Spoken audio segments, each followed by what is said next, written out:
これゼラチンを使っていません。今回はキウイたっぷりのふわとろクリームチーズカップケーキを作ります。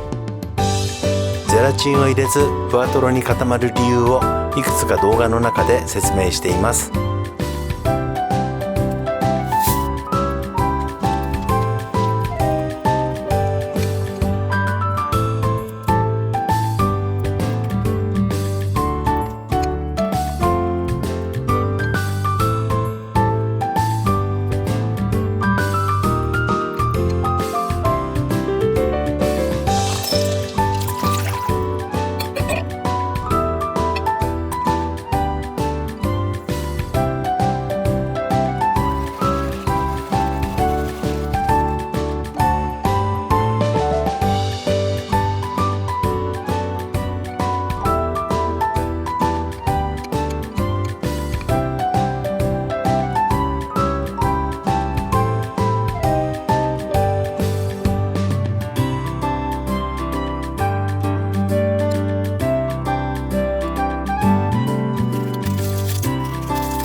最後までご視聴くださりありがとうございます。